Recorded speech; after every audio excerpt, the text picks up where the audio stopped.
प्रभु के भवन में आनंद का ललकार बुझने पाए। हालेलुया, हालेलुया, परमेश्वर का धन्यवाद हो। आज इस पत्रकार के सदा में इस आराधना में विशेष तौर से मैं इस बात पर जोर देना चाहता हूँ। मेरे आज के संदेश का विषय ही यही है, don't play with the presence of God. प्रभु की उपस्थिति से कोई भी खिलवाड़ ना करें। Don't play with the presence of God. प्रभु की उपस्थिति के साथ आप खिलवाड़ ना करें। दूसरा शैमुएल पुस्तक उसका 6वां अध्याय, book of 2 Samuel chapter 6 from verse 1 to 11। अभी पढ़ने की जरूरत नहीं है, लेकिन इसी बाइबल खोल के रखे। मैं इसी दूसरा शैमुएल पुस्तक का 6 अध्याय से कुछ पदों को जब पढ़वाऊंगा उस समय में आप पढ़िएगा। बीते सप्ताह हमने परमेश्वर के दास पास्टर जॉय के द्वारा हमने सुना कि परमेश्वर के लिए हमें एक स्थान को तैयार करना है, और बिना तैयारी की, बिना स्थान को तैयार किए we can never have the presence of God। हम कभी भी परमेश्वर की उपस्थिति को प्राप्त नहीं कर सकते, अनुभव नहीं कर सकते। और आज मैं और उन्होंने इसी पुस्तक 6 अध्याय से कई बातों को हमें सिखाया। मेरा पूरा विश्वास है प्रभु के आत्मा ने, प्रभु के वचन ने आपके जीवन से बातचीत किया है। आज मैं फिर उसी दूसरे शैमुएल पुस्तक 6 अध्याय से उस बातों को जैसा प्रभु चाहता वैसा आपके सामने मैं वचन को शेयर करूंगा। शाऊल की मृत्यु के पश्चात दाऊद इसराइलियों के सिंहासन पर राजा के रूप में अपॉइंट किया गया। और बाइबल ये बताती है दाऊद एक ऐसा व्यक्ति था जिसके विषय में परमेश्वर ने कहा कि I have found a man after my own heart. मैंने एक व्यक्ति को अपने हृदय के अनुसार पाया है। He was anointed by God। परमेश्वर की ओर से उसका अभिषेक किया गया। शाऊल नबी ने उसके सिर पर तेल डालकर उसका अभिषेक किया, और he was a very good worshipper, एक बहुत अच्छा आराधक था। लेकिन जब वो सिंहासन पर बैठा, उसके शासन काल में, उसके राज्य में सब कुछ ठीक ठाक, प्रजा उसके पास थी, सरकारी ऑफिसर्स उसके पास में थे, अधिकारीगण उसके साथ थे, सिंहासन उसके पास था, अधिकार उसके पास था, सब कुछ था। But one thing was missing। लेकिन एक बात थी जो वहां पर नहीं पाई जाती थी, और वो है द आर्क ऑफ गॉड। सब लोग वाचा का संदूक, फिर सब लोग वाचा का संदूक। और ये जब मैं अध्ययन कर रहा था, मुझे बड़ा विचित्र सा लगा कि दाऊद जैसा एक अभिषिक्त राजा कैसे बिना वाचा के संदूक के वो राज्य करता रहा। और मैंने एक बड़ी को बार मैं इस मंच से आपको बता चुका हूं कि वाचा का संदूक हमेशा परमेश्वर की उपस्थिति को, प्रतापी और महिमामय उपस्थिति को दर्शाता है। और यदि आप पहला इतिहास के पुस्तक का 13 अध्याय उसके पहले पद को पढ़ें तो आपको मालूम पड़ेगा, माफ करें, उसका 3रा पद वर्स 3, उसमें जब आप पढ़ेंगे तो आपको मालूम पड़ेगा कि शाऊल जब राजा था उस समय से वाचा का संदूक इस्राएलियों के मध्य में नहीं था। क्या ये आश्चर्य करने की बात नहीं है? The people of God, king appointed by God, परमेश्वर के लोग, परमेश्वर की प्रजा, परमेश्वर ने राजा को नियुक्त किया, लेकिन उनके मध्य में सब कुछ है, लेकिन एक बात नहीं किया, वो है वाचा का संदूक। इन अदर वर्ड, सब कुछ होने के बावजूद उनके मध्य में करूबों पर विराजमान होने वाले परमेश्वर की उपस्थिति नहीं थी। They were missing। और इसलिए इतने वर्षों का मोर देन 21 ईयर, 21 वर्ष गुजर गए, लेकिन इन सारे वर्षों में शाऊल राजा के समय से लेकर के दाऊद जब सिंहासन पर बैठा, उसके बाद इस घटना के घटित होने के समय तक परमेश्वर के लोगों के मध्य में वो वाचा का संदूक, द प्रेजेंस ऑफ गॉड, प्रभु की उपस्थिति उनके बीच में नहीं थी। यदि आप पहला शब्द चौथा अध्याय पढ़े, अभी मत पढ़िए, घर में आराम से पढ़िएगा, 1 शमूएल चैप्टर 4, उसमें आप पाएंगे फलिस्तियों ने इस्राएलियों पर हमला किया और उन्होंने पूरी तैयारी कर लिया, हथियारों के साथ लैस, पूरी सेना के साथ लैस, और वे हमला करने वाले थे, लेकिन इस्राएलियों के पुरनियों ने इस प्रकार आपस में मिलकर सलाह किया, अच्छा होगा इस युद्ध में, युद्ध के मैदान में हम उस वाचा के संदूक को ले आए, ताकि परमेश्वर हमको इस लड़ाई में विजय करे। और एली जो उन दिनों के अंदर में महायाजक था, उसके दो बेटे होप्नी और फिनहास, वो याजक था। एली महायाजक था, लेकिन उनके दोनों बेटे याजक थे। तो होप्नी और फिनहास शीलो नाम जगह पर जाकर के जहां पर वाचा का संदूक रखा रहा, वो जाकर उठा कर ले आए उस युद्ध के मैदान में। ये वही वाचा का संदूक जिसमें परमेश्वर बड़ी सामर्थ और प्रताप के साथ विराजमान होता था। ये वही वाचा का संदूक जिसमें से होकर के परमेश्वर अपनी प्रजा से बातचीत करता था। ये वही वाचा का संदूक जिसके द्वारा परमेश्वर उन इस्राएलियों को हर युद्ध में विजय देता था। ये वही वाचा का संदूक जो इस्राएलियों के आगे आगे चलता था और उन इस्राएलियों को विश्राम देता था। अब एक महत्वपूर्ण बात जो मैं बताने जा रहा हूं वो ये है, वाचा का संदूक ये ले आए। जब वाचा का संदूक उन इस्राएलियों के मध्य में आया, जब इस्राएलियों के मध्य में वो वाचा का संदूक आया, बाइबल ये बताती है सारे इस्राएली मिलकर के जयकार के नारे के साथ उन्होंने परमेश्वर की स्तुति और आराधना किया। स्तुति और प्रशंसा के आवाज से पूरा मैदान हिल गया, गूंज गया। और क्योंकि वाचा का संदूक उन इस्राएलियों को मालूम है कि वाचा के संदूक के प्राचीन के ढकने के ऊपर परमेश्वर की प्रताप उपस्थित रहती है, इसीलिए सारे इस्राएली ललकार थे और उन्होंने परमेश्वर का धन्यवाद किया, जयकार किया। उन्होंने उनके मध्य में वाचा का संदूक, उन्होंने परमेश्वर की स्तुति किया, ललकार की आवाज को उन्होंने निकाला, परमेश्वर की उन्होंने स्तुति किया, नाचे गाए सब कुछ किया। लेकिन उसके बावजूद बात बताती है इस्राएली लोग परिस्थितियों से हार गए।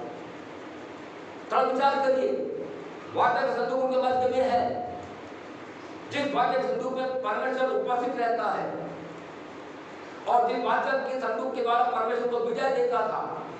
लेकिन यहाँ पर जब परिस्थितियों से लड़ाई करने के समय जब वाचा का संदूक इस्राएलियों के मध्य में है, ललकार की आवाज भी हो रही है, जयकार की ध्वनि भी हो रही है, उसके बावजूद इस्राएली लोग उस लड़ाई में हार गए। ये एक कहना चाहिए, it is a very sad part of the children of Israel. इस्राएलियों की संतान के लिए यह एक दुखद भरा भाव है। मेरे अजीज भाइयों बहनों, इस्राएली लोग वाचा के संदूक होने के बावजूद, जयकार के नारे लगाने के बावजूद क्यों हारे, उसका एकमात्र कारण यह था, उस वाचा के संदूक को इस्राएलियों की छावनी में लाने के पहले उन इस्राएलियों ने और पुरनियों ने परमेश्वर से नहीं पूछा। They did not consult with God and His word.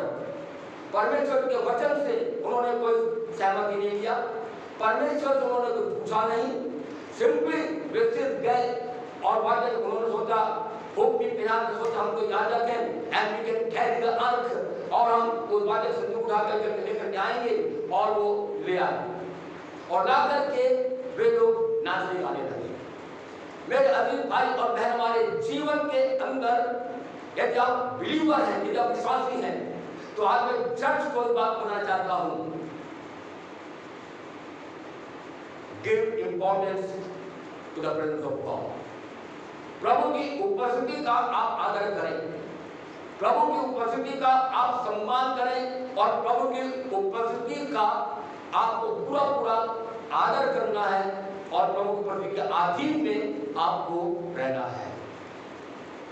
हमारे जीवन के अंदर we must be very conscious and must have a clear conscience। हमारे पास में एक सही विवेक होना चाहिए प्रभु की उपस्थिति को लेकर। इस्राएली लोग उन्होंने वाचा के संदूक को छीन लिया। मैं करना चाहता हूं, जब इस्राएली के मध्य से उस वाचा के संदूक को फरिश्तों ने छीन लिया, होप्नी फिनहास और युद्ध में जो एली महायाजक के बेटे थे, दोनों मर गए, और उस समय में बिन्यामीन गोत्र का एक व्यक्ति जाकर के एली के पास जाकर के ये समाचार देता है कि तेरे दोनों पुत्र इस युद्ध में मारे गए हैं। वृद्धावस्था में था, और जब उसने अपने दोनों बेटों की मृत्यु का समाचार सुना, इवन they were grieved, वो बहुत दुखित हुआ। लेकिन मैं ऐसा सोचता हूँ, उसने कहा ठीक, वो उसने सोचा ठीक है, मेरे दोनों बेटे खत्म हो गए, मैं दुखित हूँ, लेकिन कैसे भी करके मैं इस दुख को सह लूंगा। लेकिन जब आगे उसने ये सुना कि फरिश्तियों ने उस वाचा के संदूक को छीन लिया, बाइबल कहती है वो कुर्सी पर बैठा हुआ था, पछाड़ खाकर मूर्छित होकर के वो गिर पड़ा, गर्दन उसकी टूट गई, एंड ही डाइड, वहां वो मर गया। होप्नी फिनहास उसके बेटे खत्म हुए, तब नहीं गिरा। लेकिन जिस समय the moment he heard about the ark of the covenant, जिस घड़ी उसने वाचा के संदूक के विषय में सुना, बाइबल कहती है वो गिर गया और वो मर गया। इसका मतलब यह है वो कितना ज्यादा परमेश्वर के उपस्थिति के प्रति, कितना ज्यादा वाचा के संदूक के प्रति वो जागरूक था, सचेत था, और अपने जीवन में बहुत महत्व उस वाचा के संदूक को देता था। उसके बाद उसने बात बताती है, उसकी बहू फिनहास की पत्नी, जब उसने ये सुना उसका पति खत्म हो गया लड़ाई में, वो दुखित हुई। उसने सोचा somehow I will manage and I will bear this pain, मैं दर्द को मैं सहूंगी, कैसे भी करके मैं, मेरा पति खत्म हो गया, लेकिन परमेश्वर में सहायता मांगूंगी, सामर्थ मांगूंगी, वो मुझे सैनिक सामर्थ देगा। लेकिन जब उसने ये सुना कि वाचा का संदूक फरिश्तों का छीन लिया गया, उस समय में बाइबल कहती है उसको चच्चा की पीड़ा उत्पन्न हुई, और उसने एक पुत्र को जन्म दिया, और जन्म देने के बाद बाइबल कहती है वो फिनहास की पत्नी वो भी मर गई। लेकिन मरने के पहले उसने एक काम ये किया, उसने जिस बेटे को जन्म दिया उस बेटे का नाम उसने इखाबोद रखा, और इखाबोद के नाम का होता है द ग्लोरी डिपार्टेड फ्रॉम इस्राएल। इस्राएलियों के मध्य से परमेश्वर की महिमा उठ गई, और यह नाम उसने आप हो जाती तो उस बच्चे के दादा से जुड़े नाम कर सकती थी, वो चाहती तो अपने पति के नाम से जोड़ करके वो अपने उस बेटे का रख सकती थी। लेकिन उसने उस पर ध्यान नहीं दिया। उसको मेन कंसर्न जो था उसके जीवन के अंदर में वो था द प्रेजेंस ऑफ गॉड, वाचा का संदूक का। और इसलिए उसने उसका नाम इकाबोद रखा ताकि जो कोई मेरे बेटे को देखे और जो कि मेरे नाम को बुलाए वो इकाबोद करके बुलाया जाएगा। तो उस समय में सारे लोग जान जाए कि परमेश्वर की महिमा इस सारे में से मध्य में से उड़ गई है। परिस्थितियों ने वाचक संदूक को छीन लिया। मेरे भाइयों आज मैं प्रभु की सेवा को करके एक बात बताना चाहता हूँ, एक हमारे जीवन के अंदर में we have accepted Christ as our Savior। एक अपने जीवन के अंदर में हमने अपना उद्धारकर्ता यीशु को स्वीकार किया है। And if we have the presence of God in our life, एक हमारे जीवन के अंदर में परमेश्वर की उपस्थिति है। Never lose the presence of God in our life। अपने जीवन में कभी भी आप प्रभु की उपस्थिति को मत खोइए, लेकिन आपको प्रतिदिन हर समय में प्रभु की उपस्थिति के लिए उस वाक्य जो वाक्य के संदूक को दर्शाता है उस प्रभु की उपस्थिति के लिए आपका पूरा ध्यान आपके जीवन में प्रभु की उपस्थिति है, मेरे जीवन प्रभु की उपस्थिति है। इस बात को लेकर के हमें हमेशा सतर्क रहना है और उसके साथ ही साथ हमको अलर्ट भी रहना है, क्योंकि शत्रु हमारे जीवन से परमेश्वर की उपस्थिति को छीनना चाहता है।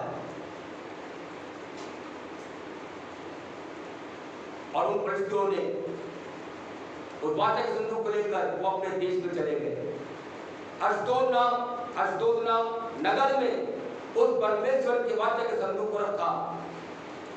बाइबल बताती है 7 महीने परिस्थितियों के देश में उस अशदोद नगर में वो वाचा का संदूक था, लेकिन वो वाचा का संदूक उन 7 महीनों के अंदर परिस्थिति देश के जिस नगरों में गया वहां के लोग भयंकर मरी और प्लेग से मर गए। कारण क्या था? They dishonored the ark of God।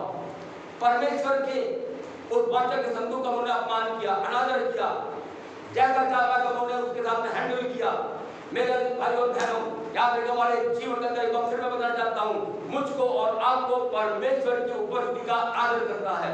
जब हम प्रभु के चरणों में बैठे हुए हैं, प्रभु की हमारे बीच में है कि नहीं? हाँ जी है। यदि प्रभु उपस्थिति हमारे बीच में है और यदि आप अपने जीवन में बात को महसूस करते हैं कि प्रभु उपस्थिति हमारे बीच में है, तो याद रखिए we must honor the presence of God।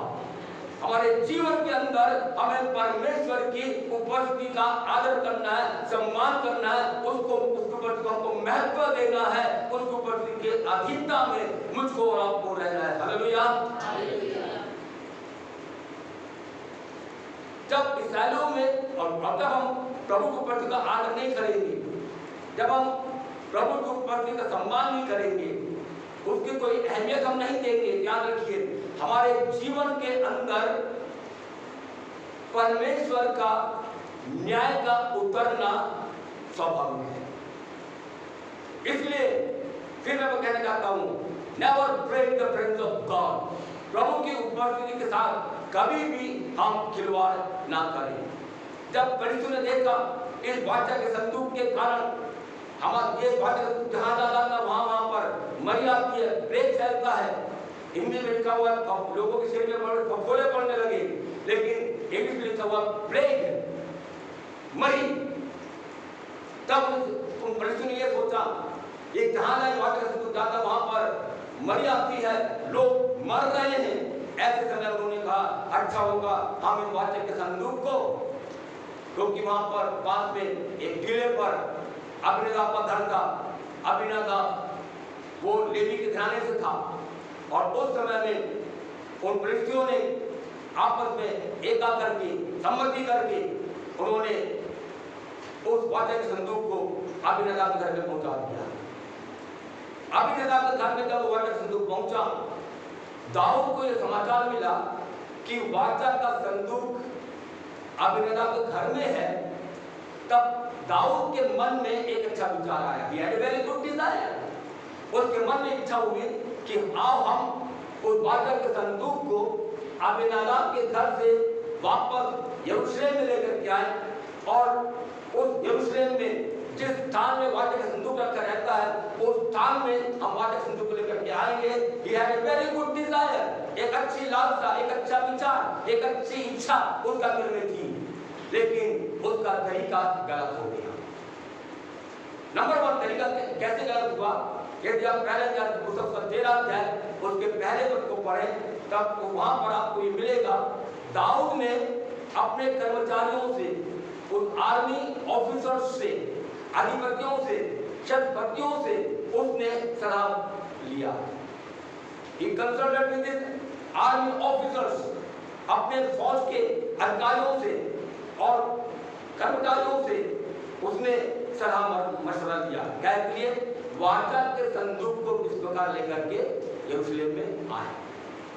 He consulted man, उसको चाहिए था कि दाऊद ऐसे समय में परमेश्वर के समीप में जाता और परमेश्वर से सलाह लेता, परमेश्वर से सम्मति लेता, जिस परमेश्वर ने प्रतिज्ञा किया, मैं तेरी अगुवाई करूंगा, मैं तुझको ले चलूंगा, मैं तुझे बुद्धि दूंगा और मेरी कृपा तुझ पर बनी रहेगी और मैं तुझे सम्मति दिया करूंगा। Psalm 32:8 भजन 25:8 में लिखा हुआ है। लेकिन दाऊद परमेश्वर से सम्मति लेने के लिए एक बार भी नहीं किया, मनुष्यों के पास में दिया, मनुष्य को उसने सम्मति दिया। चर्च, आज मैं आपको बताना चाहता हूं, अपने जीवन के अंदर में अपनी बातों के लिए, अपनी परेशानियों के लिए, अपनी समस्याओं के लिए, आपकी परेशानियों के लिए, आपकी समस्याओं के लिए कभी भी आप संसारी लोगों के पास मत जाइए। Don't take counsel from the worldly people. संसारिक लोगों के साथ में आप कभी भी सम्मति उनसे मत लीजिए। We have a living God, हमारा परमेश्वर जीवित परमेश्वर है। एक बार फिर से परमेश्वर की प्रतिज्ञा को मैं आपको स्मरण दिलाना चाहता हूँ। उस परमेश्वर ने इस प्रकार कहा, मैं तुझे बुद्धि दूंगा, मैं तुझे ले चलूंगा, मैं तेरी अगुवाई करूंगा, मैं तेरी रक्षा करूंगा। और आगे परमेश्वर इस प्रकार कहा, मैं तुझे सम्मति दिया करूंगा। There is danger when you take counsel from men. जब ये उसमें खतरा है जब हम प्रभु के लोग होकर के, आत्मिक लोग होकर के हम संसारिक लोगों के साथ में हम परामर्श कर देते हैं। मैं क्या करूं भाई, मुझे बताइए, भाई मुझे बताइए मैं क्या करूं, बहन मुझे बताइए मैं क्या करूं। याद रखिए, never take counsel from worldly people. अपने आत्मिक जीवन अंदर में, अपने संघर्ष में, अपने समस्याओं के मध्य में, अपने परेशानियों के मध्य में कभी भी आप संसारिक लोगों से आप परामर्श मत लीजिए, क्योंकि संसारिक लोग संसारिक रीति से आपको परामर्श देंगे। इसमें कोई शक नहीं है। एक से विद्वान लोग, एक से परामर्शदाता लोग इस दुनिया में पाए जाते हैं, लेकिन हमें संसारिक तरीके से परामर्श नहीं चाहिए। हमें we need counsel from God, हमें परमेश्वर से परामर्श चाहिए। दूसरा विषय उसने क्या किया? He adopted the Palestine's idea. उसने फलस्तीनियों के आइडिया को, उनके तरीके को दाऊद ने अडॉप्ट किया। उसने एक नई गाड़ी बनवाया, क्योंकि उसने मनुष्यों से, अपने कर्मचारियों से उसने सलाह लिया था। उनके कर्मचारियों ने सलाह दिया कि राजा आप ऐसा करिए, आप एक नई गाड़ी को बनाइए। उस गाड़ी में हम इस वाचा के संदूक को रख करके अबीनादाब के घर से लेकर हम यरूशलेम तक लेकर के जाएंगे। That was not God's idea. That was not God's pattern. वो परमेश्वर का तरीका नहीं था, वो परमेश्वर की इच्छा नहीं थी। दाऊद ने एक नई गाड़ी को बनाया। यहाँ पर मैं बताना चाहता हूँ, David he had a very good desire in his heart. अपने जीवन के अंदर में उसका एक बहुत अच्छा विचार की इच्छा था, लेकिन उसका तरीका गलत हो गया। His desire was right, but his method was wrong. हमारे विश्वासी जीवन के अंदर में कई बार ऐसे ही होता है। We might be having very good desire. हमारे पास अच्छी इच्छा होगी, हमारे पास एक अच्छा उद्देश्य होगा, लेकिन करने का तरीका अलग होगा। चर्च जाने की इच्छा, it's a very good desire, लेकिन तरीका गलत हो सकता है। हम गलत उद्देश्य को लेकर के, गलत मोटिव के साथ हम चर्च जाएंगे, लोग मुलाकात करेंगे, हम चर्च जाएंगे, इससे मिलेंगे, उससे मिलेंगे। No, when we come to in the presence of God, जब प्रभु उपस्थित में और आप आते हैं, मेरे भाइयों बहनों, हमारे जीवन में एक ही होना चाहिए, I am going to meet my Lord. मैं अपने प्रभु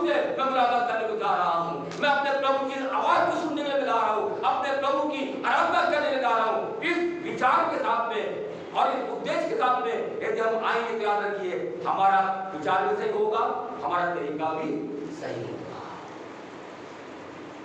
डेविड डिड रॉन्ग थिंग, दाऊद ने गलत काम किया। उसने एक नई गाड़ी को बनवाया। क्या एक नई गाड़ी जो परमेश्वर की इच्छा के विरुद्ध में था, क्या परमेश्वर की उपस्थिति को कैरी कर सकती है? कदापि नहीं, कदापि नहीं। हमारे जीवन के अंदर आज परमेश्वर यही चाहता है, हमारे जीवन में जो कुछ भी हम करते हैं एक अच्छे डिजायर के साथ करें, और उसके साथ ना केवल एक अच्छा डिजायर रखें, लेकिन हमारा तरीका भी, करने का तरीका भी सही होना चाहिए। आराधना करना अच्छी बात है, आराधना करने की इच्छा एक अच्छी बात है, लेकिन आराधना करने का तरीका गलत हो सकता है। प्रार्थना करने की इच्छा एक अच्छी भावना है, अच्छा विचार है, लेकिन प्रार्थना करने का तरीका गलत हो सकता है। जो आज भी मस्जिद समाज के अंदर में पाया जाता है, परमेश्वर नई गाड़ी को नहीं चाहता। और एक वफी में बताना चाहता हूं, परमेश्वर नई गाड़ी को नहीं चाहता।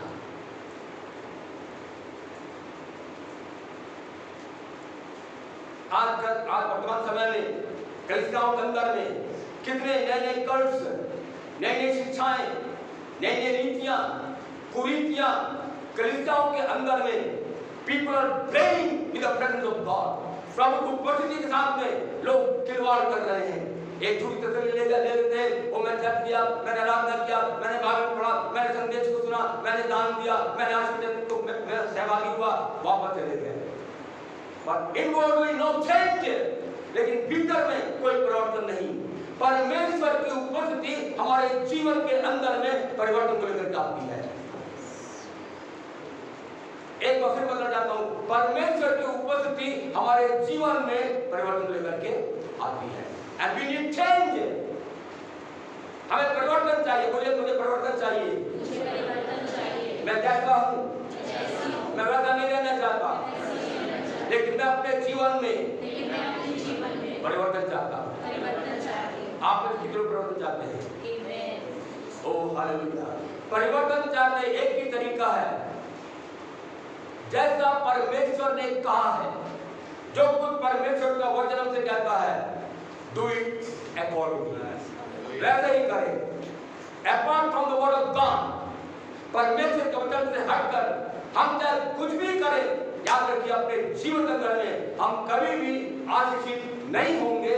हम उन आशीषों को अपने जीवन में कभी प्राप्त कर नहीं पाएंगे जो परमेश्वर हमारे जीवन के अंदर में चाहता है। आज प्रभु की इच्छा यह है कि हम अपने जीवन में उन सारे नई गाड़ियों को निकाल कर फेंक दें। कई बार लोग कहते हैं क्या करूं, मैं तो मेरे बाप दादों से ये रिवाज चला आ रहा है, मेरे बाप दादे के समय से हम ऐसे करते जा रहे हैं, कैसे इसको बंद कर दूं, कैसे इसको अलग कर दूं, दूर कर दूं। नहीं मेरे प्यारे भाई और बहन, ये बाप दादे की रीति हमें प्रभु की उपस्थिति लेकर के नहीं आएगा। ये बाप दादे की रीति हमारे जीवन के अंदर में प्रभु की उपस्थिति को काम करने का अवसर नहीं देगा। And it will not work in the church, कलीसिया में ये सब नहीं होगा। नई गाड़ी हम कलीसिया को ले आए। जैसे मैंने बताया, ये दाऊद ने परिस्थितियों के रिवाज को वो अपने अपना लिया। संसारिक बातों को लेकर के यदि हम कलीसिया में लेकर जाएंगे, इट वोंट वर्क, वो कभी काम नहीं करेगा। और इसलिए मैंने कहा हमारे जीवन के अंदर में हम इस बात का विशेष ध्यान रखें कि मुझको और आपको अपने जीवन के अंदर we need to take the counsel from God and His word। प्रभु का धन्यवाद हो, बाइबल still works, बाइबल आज भी काम करती है। The word of God still works, आज भी परमेश्वर का वचन कार्य करता है। सिर्फ मुझको और आपको परमेश्वर के वचन को प्रथम स्थान देना है। मुझको और आपको परमेश्वर के वचन को अपने जीवन में जैसा है वैसा उसको लेना है, उस अनुसार चलना है। Then only we can have and we can feel the presence of God। तभी हम अपने जीवन के अंदर में परमेश्वर की उपस्थिति को हम ला सकते हैं।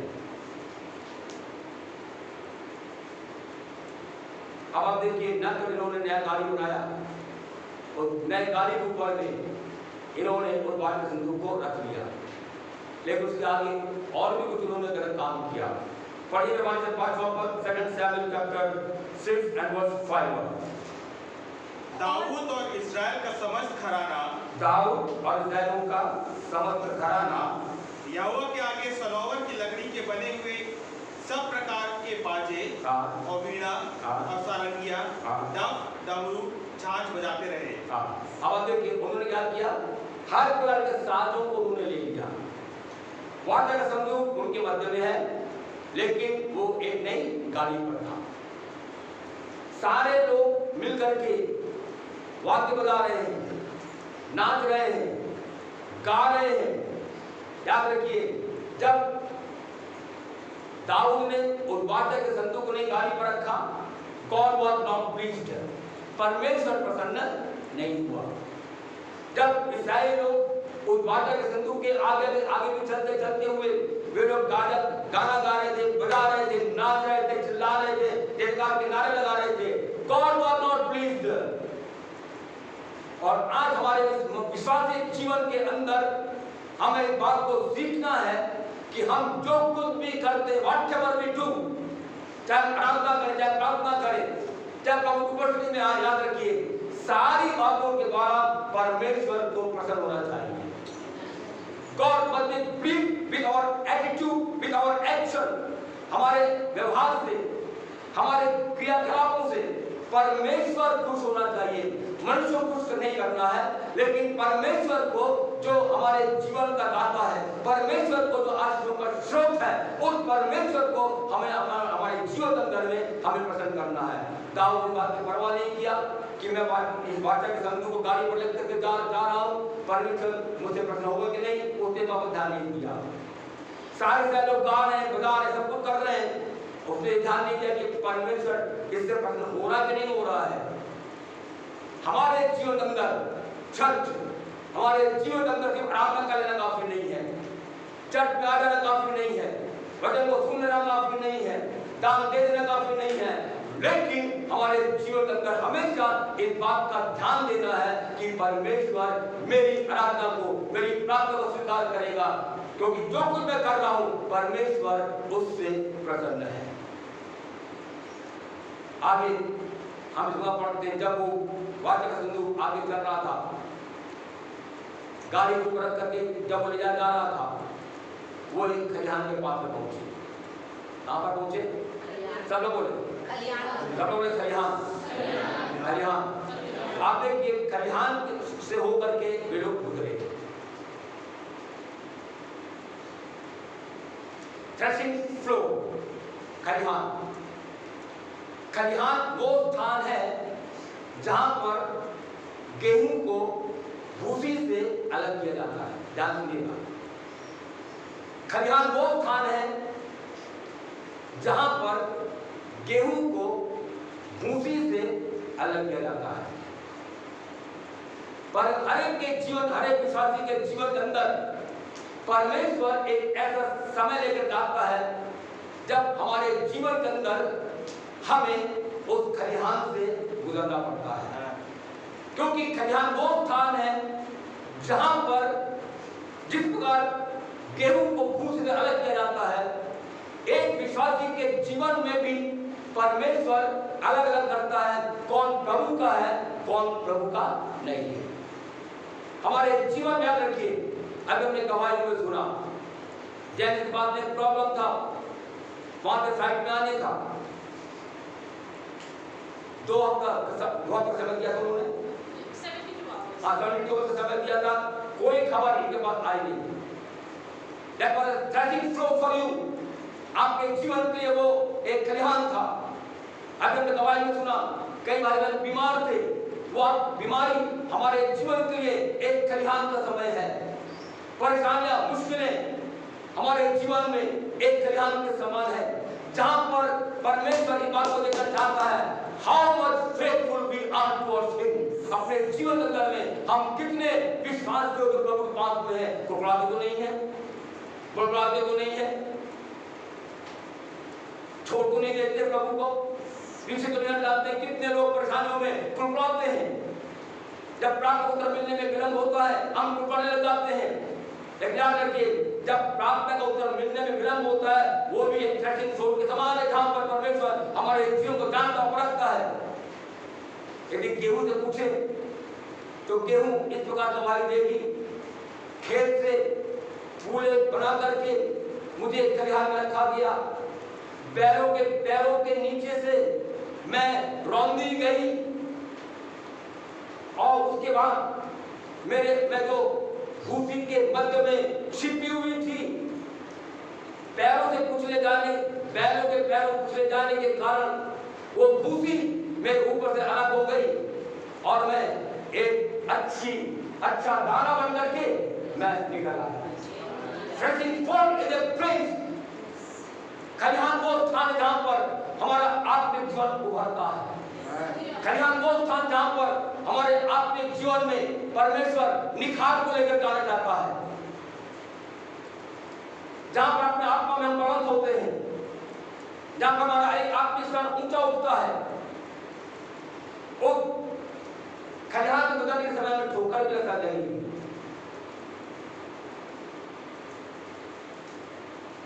लेकिन परमेश्वर ये चाहता है जब हम खलिहान में से गुजरे, परमेश्वर की उपस्थिति का पीछा करें। Always follow the presence of God. प्रभु की उपस्थिति का पीछा करें, मत छोड़िए, प्रभु से दूर मत जाइए। एक बार खलिहान में गुजरते हैं, परेशानी हमारी जिंदगी में आती है, तकलीफ हमारी जिंदगी में आती है, we give up, हम प्रार्थना करना बंद कर देते हैं, बाइबल पढ़ना बंद कर देते हैं, चर्च जाना बंद कर देते हैं, आराधना करना बंद कर देते हैं, सब कुछ खत्म। एक याद रखिए, पर ये वो समय होता है जब परमेश्वर हमारे जीवन से भूसी को अलग करता है। हालेलुया। जब खलिहान से उतारा था, बाइबल कहती है बैलों ने उस खलिहान में ठोकर, क्या हो गया? वाचा का संदूक हिल गया। उसका जो अबीनादाब के दो बेटे थे, अहियो और उज्जा, बाइबल कहती है अहियो जो था वो वाचा के संदूक के आगे चल रहा था। बाइबल बताया तो नहीं क्या, लेकिन मैं ऐसा सोचता हूँ उज्जा बिल्कुल वाचा के संदूक के करीब के बाजू में था, वो चल रहा था। जब उसने देखा कि वाचा संदूक लड़खड़ा रहा है, कहीं गिर ना जाए, उज्जा ने क्या किया? अपने हाथ को बढ़ाकर वाचा संदूक को थाम लिया। जबकि परमेश्वर की आज्ञा थी उस वाचा के संदूक पर कोई भी हाथ मत लगाना। वो वाचा का संदूक एक पवित्र संदूक जिसमें परमेश्वर की महिमा में उपस्थित रहती थी। उस वाचा के संदूक के विषय में बाइबल बताती है, दो कड़े एक तरफ, सोने के गोल्डन रिंग एक तरफ और दो सोने के कड़े दूसरी तरफ होते थे, और उस कड़े के बीच में से बबूल की लकड़ी जो सोने से मड़ा हुआ रहता था, उस डंडे को याजक लोग, लेवी लोग उस निन्नी में डालते थे। उसके बाद वे अपने कांधे पर उठाते थे। छूना मना था, कोई आम व्यक्ति को छू नहीं सकता था। उसने सोचा हम सहायता करेंगे ताकि ये वाचा का संदूक गिर न जाए। मेरे अजीजों, परमेश्वर को किसी की सहायता की जरूरत नहीं है। न तो उसे मेरी सहायता की जरूरत है, न आपकी सहायता की जरूरत है, न चर्च की सहायता की जरूरत है, but we all need his help. लेकिन हम में से हर एक को परमेश्वर की सहायता की जरूरत है। आमीन। जरूरत आवश्यक बात की है, God's hand must hold us। परमेश्वर का हाथ हमें थामना चाहिए। हम अपने हाथ को नहीं थाम सकते, लेकिन परमेश्वर की प्रतिज्ञा किया, मैं अपने दाहिने घर में हाथ लगाया तो ये संभाले रहूंगा। वो हाथ हमारे जीवन में चाहिए। That hand we need in our life। हमारे जीवन में, हमारे परिवार में, कलीसिया में हमें परमेश्वर हाथ चाहिए जो मुझको, आपको और कलीसिया को संभाल सके। उज़ा डाइड, उज़ा बाइबल कहती है वो मर गया, वहीं पर वो मर गया। जबकि परमेश्वर ने एक पैटर्न रखा है, एक तरीका बताया, एक विधि दिया किस प्रकार उस वादे संदूक को उठाना, पर डेविड he failed। वहां पर दाऊद जो है वो असफल हो गया। मेरे अजीजों, आज इस प्रातःकाल के समय में मैं आपको इस बात के लिए आपको आश्वासित करना चाहता हूं, get back to the word of God. अपने जीवन में हम पढ़ने वचन को फिर जाए। Get back to the cross of Jesus, get back to Jesus who was crucified for us. हमारे लिए तो यीशु उस क्रूस पर चढ़ा, उसके पास आ जाए, यीशु के पास आ जाए, वचन के पास आ जाए एंड अपने जीवन अंदर में जैसा वचन कहता है, जो बैठ परमेश्वर ने अपने वचन में दिया है, इस बैठ के अनुसार अपने जीवन को हम व्यतीत करने वाले बन जाए। मैंने बताया वाचा के संदूक को जब उसने गाड़ी में रख करके इस्राएली लोग ले जा रहे थे, वे लोग नाच रहे, गा रहे, सब कुछ कर रहे थे। God was not pleased, परमेश्वर उससे पसंद नहीं हुआ। क्यों? क्योंकि उनका बिना परमेश्वर को पसंद के, बिना परमेश्वर के तरीके बताए गए तरीके आज वाचे तो लेकर नहीं जाने पाए, और वे लोग नाच रहे, गा रहे। परमेश्वर उनसे प्रसन्न नहीं था, क्योंकि वो मात्र एक रिलीजियस एक्टिविटी के तौर पर था, एक धार्मिक क्रियाकलाप के समान था। नाच तो रहे, गा तो रहे हैं। आज अपने जीवन में जब हम बात को पढ़ते कहीं हमारा गाना एक केवल एक धार्मिक क्रिया करने का अनुसार तो नहीं है। हम गा रहे, नाच रहे, प्रार्थना कर रहे, हम सब कुछ कर सकते हैं, लेकिन डू एवरीथिंग यदि प्रभु की उपस्थिति उसमें नहीं है, प्रभु की उपस्थिति हमारे बीच में नहीं है, हम कितना भी हम गाएं, कितना भी चिल्लाएं, कितना भी ललकारें, कुछ भी क्यों ना करें, वो मात्र एक रिलीजियस एक्ट के तौर पर रहेगा, और जिससे परमेश्वर कभी भी प्रसन्न नहीं होता है। हमारे जीवन में हमको इस रिलीजियस एक्टिविटीज से उभर कर ऊपर आना है। आज हम एक फैसला करें, लॉर्ड व्हाटएवर यू से I will do it, whatever your word says I will do it. जो कुछ आप कहेंगे, जो कुछ आपका वचन कहेगा, प्रभु मैं उसका पालन करने के लिए मैं तैयार हूं, because I need your presence. हमारे जीवन में प्रभु मैं आपको उपस्थित चाहता हूं। मैं बताना चाहता हूं, never play with the presence of God. प्रभु को उपस्थिति से कभी भी आप खिलवाड़ ना करें। यदि परमेश्वर के जीवन में परमेश्वर उद्धव के जीवन में उस न्याय दंड को ला सकता है, तो हम में से किसी के जीवन में भी वो न्याय दंड आ सकता है।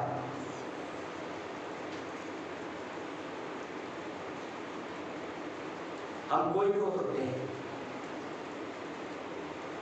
आप देखिए, इस बात में कोई गलती नहीं होगा। दाऊद मृत्यु के बिल्कुल करीब भी था, पहुंच चुका था, क्योंकि उसी का ही आज्ञा था। उसी के कहने पर लोगों ने गाड़ी को बनाया। तो जितना दोषी उज्जा था, उतना दोषी कौन था? दाऊद था। अच्छा हुआ दाऊद ने उस बात के ऊपर हाथ नहीं लगाया। ये तो ये बात की परवाह नहीं करता, ये मेरे मन के अनुसार व्यक्ति था। परमेश्वर बात की परवाह नहीं करता कि दाऊद आराधना करने वाला है। हम कोई क्यों ना हो, यदि वचन के खिलाफ जाएंगे, न्याय दंड हमारे जीवन के लिए ठहरा हुआ है। मृत्यु हमारा इंतजार कर रही है। उज्जा तूने हाथ लगाया, परमेश्वर का न्याय दंड तेरे जीवन में आया। आप एक वाचा का संदूक किसी को दंडित करने के लिए नहीं था, लेकिन तरीका गलत हो जाने के कारण परमेश्वर का न्याय दंड उज्जा पर उतरा। Thank God for his word. परमेश्वर के वचन के लिए प्रभु का धन्यवाद करें। यीशु मसीह के लहू के लिए प्रभु का धन्यवाद करें। यीशु के क्रूस के लिए प्रभु का धन्यवाद करें। यीशु मसीह के लिए प्रभु का धन्यवाद करें। वो क्रूसिफाइड फॉर आवर सिंस, हमारे पापों के ऊपर पे चढ़ाया गया, उसके लिए प्रभु का धन्यवाद करें। एक याद रखिए, जब हम लक्ष्य से भटक जाते हैं, जब हम एक सही उद्देश्य को रख करके गलत तरीकों को अपनाते हैं, जब परमेश्वर के वचन में जो पैटर्न दिया गया है, इस पैटर्न को फॉलो नहीं करते हैं, याद रखिए जिन चीजों को परमेश्वर ने मेरे आपके जीवन के लिए, कलीसिया के लिए, लोगों के लिए आशीष के करके उसको नियुक्त किया है, याद रखिए वही चीजें हमारे जीवन में बदल जाती है, न्याय और मृत्यु। Be careful. The things which are meant for our blessings, it can turn into curse, into judgment, and even into death. Never play with the presence of God. प्रभु की उपस्थिति से कभी भी खिलवाड़ न करें। जब उज्जा मर गया, दाऊद का घबरा गया। A man of God. अब वो क्या कहता है? No, I don't want this ark. ये वाक्य सुनो, मुझे नहीं चाहिए। अब मैं उसे लेकर नहीं जाऊंगा। एक समय था, वही दाऊद कहता था, मैं अपने प्रभु को दर्शन करूंगा, मैं अपने प्रभु को देखूंगा। ये वही दाऊद जिसने कहा, हे परमेश्वर, तेरे निवास का एक प्रिय है। ये वही दाऊद जिसने कहा कि मैं तेरे प्रतिभा कर मैं कहाँ जाऊं, किधर जाऊं। अब वो क्या बोलता है? Now I don't want the presence of God. मुझे अब प्रभु उपस्थिति, ये वाक्य संयोग नहीं चाहिए। Believers, विश्वासियों, एक समय था आप प्रभु ग्रहण करने के पश्चात, उद्धार प्राप्त करने के बाद आप घंटों वचन में समय व्यतीत करते थे, लेकिन आज आप अपना हाथ नहीं लगा रहे हैं। एक समय था आप घंटों प्रार्थना करते थे, लेकिन आज प्रार्थना करने के लिए हमारे पास समय नहीं है। एक समय था we love to worship the Lord, हम प्रभु की आराधना करने में बहुत आनंदित होते थे, लेकिन आज वो आनंद हमारे दिल जाता रहा। दाऊद कहता, I don't want the presence of God. उस परमेश्वर में कैसे आराधना करूं जो मेरी प्रार्थना का उत्तर नहीं दे रहा है? उस परमेश्वर की मैं कैसे प्रशंसा करूं जो मेरे जीवन में अभी तक मेरी प्रार्थना का उत्तर नहीं दिया? मैं कितनी मुसीबत में गुजर रहा हूं, कितनी तकलीफों में गुजर रहा हूं। नई गाड़ी को बंद कर दे, नई गाड़ी को निकाल फेंक दीजिए, और जो प्रभु ने जो तरीका पैटर्न वचन में दिया है, उस पैटर्न को फॉलो करिए, ब्लेसिंग विल कम। उज्जा के मरने के बाद, क्योंकि दाऊद अपने आनंद क्या था, वाक्य संदूक को यरूशलेम में उसी स्थान से कुछ ही दूरी पर ओबेदेदोम का घर था। दाऊद से वो भी एक लेवी घराने का था, ओबेदेदोम। और जब दाऊद ने देखा ओबेदेदोम का घर बिल्कुल पास है, मैं तो वाचा संदूक लेकर यरूशलेम जाऊंगा नहीं, उसने आज्ञा दिया इस वाचा के संदूक को ओबेदेदोम के घर में पहुंचा। दाऊद को वो वाचा संदूक नहीं चाहिए, लेकिन ओबेदेदोम को चाहिए। एक बार फिर बताना चाहता हूं, दाऊद को परमेश्वर की उपस्थिति नहीं चाहिए, लेकिन ओबेदेदोम को परमेश्वर की उपस्थिति चाहिए।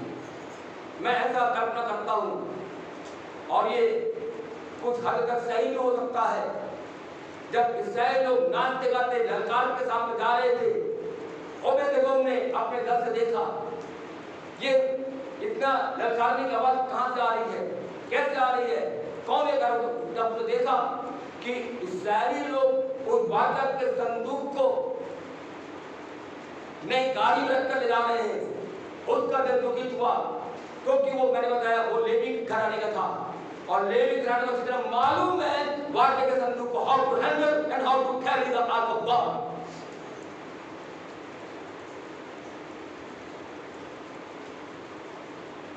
उसने मन में सोचा कि काश ये वाचा का संदूक मेरे घर में आ जाए। उसी समय में अचानक उसने ये देखा, दाऊद उस वाचा के संदूक को लेकर के ओबेदेदोम घर की ओर जा रहा है। तुरंत मैं ऐसा विश्वास करता हूं, ओबेदेदोम ने अपने पत्नी से, बच्चों से कहा, घर का जो सबसे अच्छा सुंदर स्थान है, जो सुंदर कमरा, उस कमरे को तैयार करो, क्योंकि वाचा का संदूक हमारे भी घर में आ रहा है। ओबेदेदोम ने उस वादे के संदूक के लिए स्थान को तैयार किया। चर्च हमारे जीवन में, हमारे परिवार में, कलीसिया में, we need the presence of God। हमारे जीवन में हमें परमेश्वर की उपस्थिति की आवश्यकता है। उसके लिए मुझको और आपको क्या करना है? परमेश्वर के संदूक के लिए एक स्थान को तैयार करना है। आज आप में कितने लोग अपने जीवन में कहेंगे, Lord I need your presence in my life. प्रभु मैं अपने जीवन में आपको उपस्थित चाहता हूँ, मैं अपने परिवार में आपको उपस्थित चाहता हूँ, प्रभु मैं कलीसिया में आपको उपस्थित चाहता हूँ। आप में कितने लोग कहने पाएंगे, yes I need the presence of God. मैं अपने जीवन में प्रभु उपस्थित चाहता हूँ, चाहती हूँ। उसके लिए just prepare a place for God। अपने जीवन में उस वादे के संदूक के लिए आप एक